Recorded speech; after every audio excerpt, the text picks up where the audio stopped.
دلدول الاتحاد الافريقي يا مدلل يا اهلي يا مدلل. طبعا الاهلي كان منتظرين يخصموا لهم 3 نقاط بتاعت المباراه.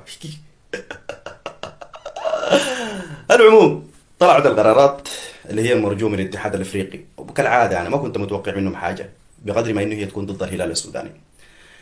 القرارات طلعت كالاتي: قالوا غرموا الدكتور حق الهلال 10000 دولار ومنعوه من 4 مباريات.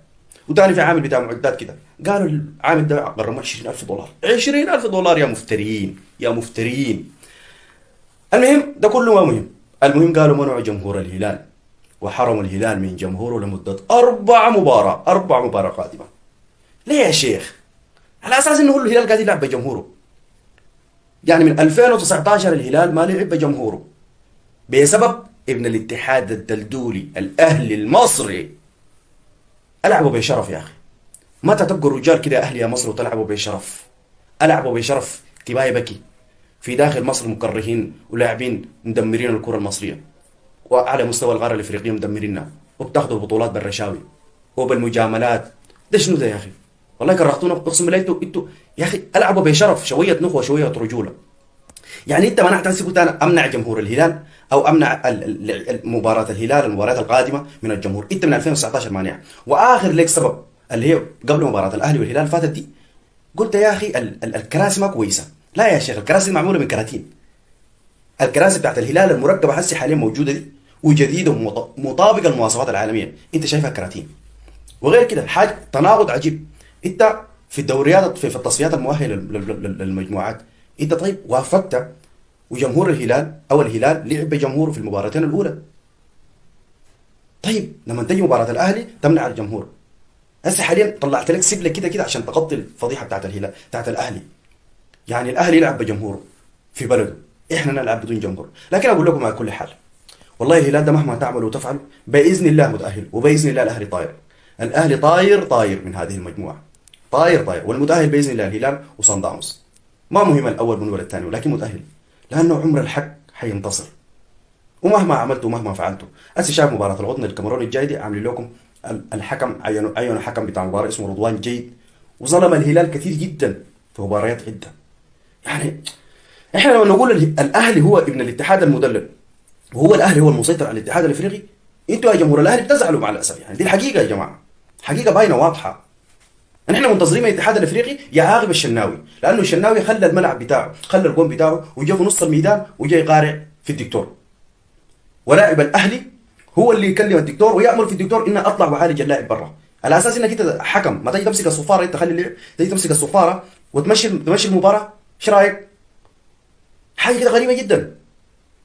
سيظل ابن الاتحاد الافريقي المدلل حتى ينعدل ويرفع يده من الاتحاد. واحنا كلنا حاليا كمشجعين عاديين بنطالب انه يتم نقل مقر الاتحاد الافريقي لاي دوله افريقيه اخرى، لانه خلاص صفحه الكيل يا اخي. والتحيه للزملكاويه، والتحيه للمستشار مرتضى منصور، وربنا ينصرك وربنا يفك اسرك، وباذن الله عايد اقوى باذن الله، رغم كيد الاهلاويه ورغم كيد منو الخطيب ده، منو ده الدم ده اصلا ما بعرفه. العموم ربنا ينصر الهلال.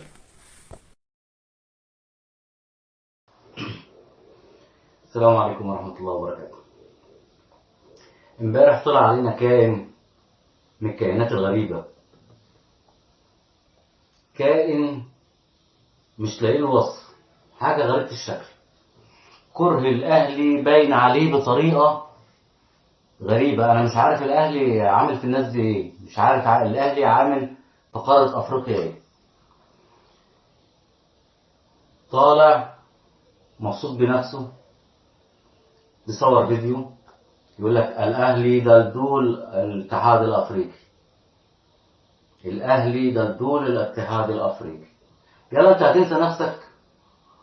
واحد من جمهور الهلال، حاجة غريبة الشكل، أنت هتنسى روحك؟ يلا أقول لك على حاجة، تعالى أفكرك بنفسك. تعالى أفكرك، بص كده، شايف دي؟ بلاش دي. شايف ده؟ مين اللي واقف بيتصور مع الخطيب؟ مش ده سيدك؟ مش ده اللي بيمونك؟ مش ده اللي بيصرف عليك؟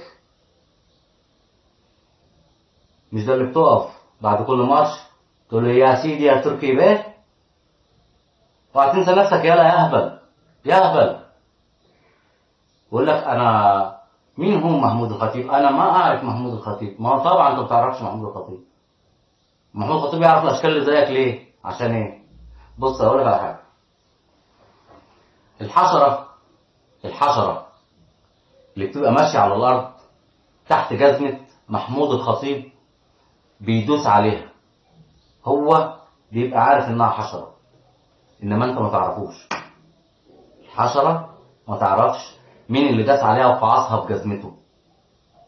عشان الاشكال اللي زيك اللي النادي الاهلي لما اتنشأ 1907 كان لسه جدك رايح يخطب جدتك وبيقول للراجل اتجوزني البنت دي واديك 50 بدله. 1907 انت اتنشأت 1930 لما كانوا بيطلقوا المواشي في الملعب ويجروا وراك. يا هبل يلي كل تاريخك في القاره الافريقيه ان انت صعدت 2 نهائي وخسرتهم، واحد منهم قدام الاهلي وواحد قدام الوداد المغربي. ادي كل تاريخك ده كله 2 نهائي تخسرهم، ما يستاهلوش ان انت تعمل عليهم فيديو تشتم فيه. ليه تشتم فيه الاهلي؟ عشان ايه تشتم فيه الاهلي؟ اهلي سيدك وتاج راسك وتاج ناديك يا متخلف عقليا.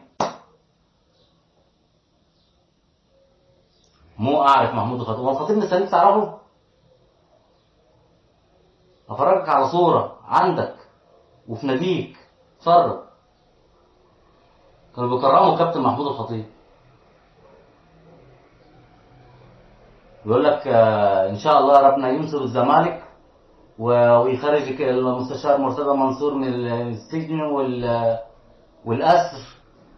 ماشي مفيش مشكله يا عم، ربنا يخرج يفك كرة كل واحد وان شاء الله يخرج من السجن. في حديث عن النبي عليه الصلاه والسلام بيقول يحشر المرء مع من احب. احنا نسال الله العظيم ان شاء الله ان انت تحشر معاه ما دام بتحبه قوي كده. نسال ربنا ان انت تحشر معاه ان شاء الله، بس ما تقطعش. شوف اذا كانت سكتكم شمال ولا يمين. وانا عارف سر حبكم في الزمالك وكرهكم الاهلي برضو. في صوره ثانيه فرجت، اتفرج كده. ده تيشيرت لاعب من لاعبكم لابس تيشيرت الزمالك. مفيش مشكله، شجع اللي تشجعه، يا رب تشجع فرقه بدرجه ثانيه. انما اوعى الاهلي الا الاهلي والا كابتن محمود الخطيب اسطوره غصب عنك وعن ناديك وعن اللي قايل لك تقول الكلام ده. اسطوره غصب عنك، وده مش كلامنا، ده كلام الاتحاد الدولي الفيفا اللي عملوا تمثال في متحف الاتحاد الدولي. اللي ناديك كله من ساعه ما اتنشأ 1930 لحد النهارده ما يجيش تاريخ 2 2 لعبهم كابتن محمود الخطيب في النادي الاهلي. يا متخلف عقليا. انا حبيت ارد على الاشكال اللي زي كده عشان احنا سيبنا السايب في السايب يا كابتن محمود، سيبنا السايب في السايب والله. الاشكال اللي زي كده تطلع تتكلم وتشتم واحنا في صمت وفي سكوت يزيدوا فيها وبيركبوا زياده. السلام عليكم ورحمه الله وبركاته.